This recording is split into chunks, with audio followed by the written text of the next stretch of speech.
Saya waktu itu setelah di PHK melihat bahwa usaha yang paling mungkin saya jalankan karena saya tidak memiliki modal yang banyak adalah bisnis berkaitan dengan jasa konsultan keuangan.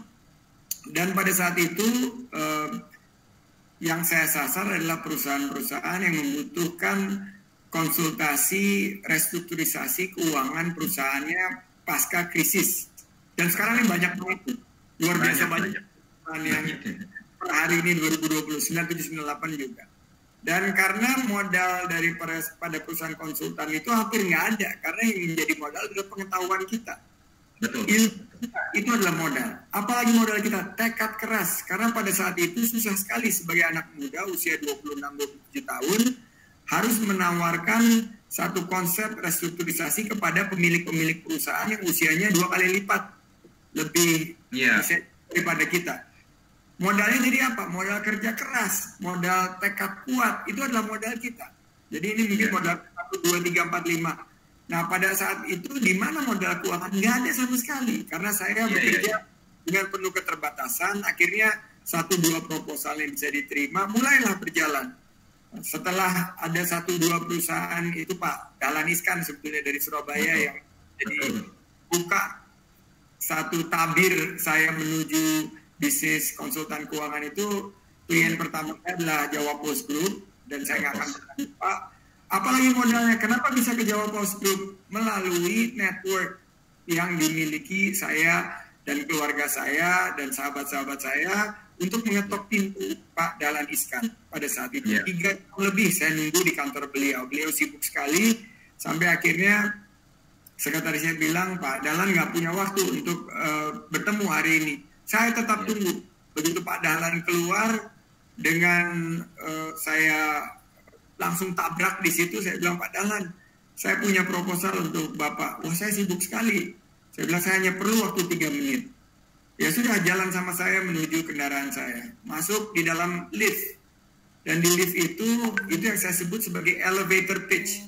Setiap dari kita, calon orang-orang sukses, mesti siapkan elevator pitch kita. Kita harus siapkan apa yang kita tawarkan dalam waktu 3 menit. Dan jangan bertele-tele, jangan berbasa-basi. Nah, saya waktu itu sampaikan dalam waktu 3 menit, masuk lift. Saya bilang, Pak Dahlan, saya punya proposal untuk merestrukturisasi salah satu anak usaha Jawa Post Group yang bergerak di bidang properti. Bapak tidak perlu bayar jasa konsultan saya sampai Bapak mendapatkan kesuksesan dari restrukturisasi ini dan perusahaan ini menjadi kembali untung. Wah, dia kaget karena di situ pitch-nya mengena. 1, nggak perlu bayar. Nomor 2, risiko buat dia. Nomor 3, perlu bayar hanya kalau dia sukses dan dapat uang. Wah, itu merupakan tawaran yang sangat menarik. Jadi pada saat itu dia langsung menerima tawaran saya, deal, salaman kita di dalam lift, dan the rest is history. Bahwa saya akhirnya mendapatkan klien-klien lagi dengan satu metode yang sama gitu. Nah, setelah itu bagaimana naik kelas dari konsultan menjadi perusahaan investasi? Itu juga tanpa pemodalan yang besar. Bahwa banyak sekali perusahaan-perusahaan yang di restrukturisasi ini memerlukan modal. Tapi saya nggak memiliki modal, tapi saya punya jaringan pengusaha-pengusaha, pengelola modal besar dari luar negeri yang waktu saya sekolah, waktu saya kerja di luar negeri, saya membangun jaringan. Makanya saya bilang, jaringan atau network is also an asset, is also a modal for you, it's also your capital. Jadi dari jaringan-jaringan itu saya telepon teman-teman saya, ini ada perusahaan nih menarik, dia di bisnis ini membutuhkan pendanaan, mau nggak ikut investasi? Mau. Saya waktu itu akhirnya berpendapat daripada saya dibayar fee karena perusahaan kita sudah punya konsultan untuk bisnis yang berkaitan dengan mendatangkan modal, saya minta diajak ikut serta 20% equity atau 20% saham di perusahaan tersebut. Dan saya akan bayar dari hasil keuntungannya. Nah, inilah awalnya akhirnya kita naik kelas dari perusahaan konsultan menjadi perusahaan investasi.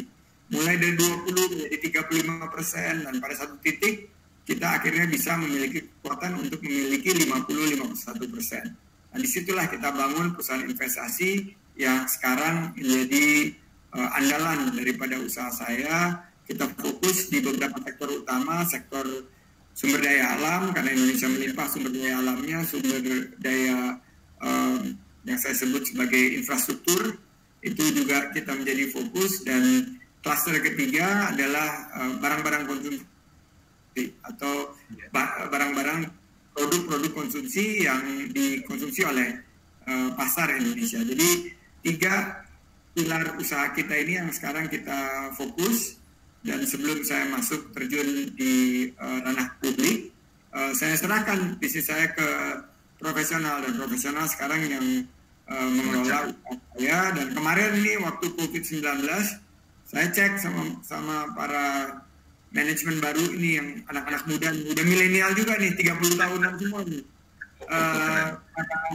Para direktur-direkturnya udah 30 tahunan semua kan. Kalau saya udah kolonial kan, kalau kalian betul. Katanya gimana portfolio kita? Alhamdulillah Pak, karena sebelum Bapak check out, masuk ke ranah publik, kita sempat investasi di farmasi, kita sempat investasi di industri herbal, kita sempat di rumah sakit, jadi ada hospital groups. Nah, jadi alhamdulillah investasi tersebut tepat semua, jadi tepat sasaran semua. Mendapatkan satu kinerja yang alhamdulillah di tengah pandemi COVID-19 ini masih stabil, dan walaupun pasti jatuh terpuruk, tapi paling tidak kita punya kemampuan untuk survive.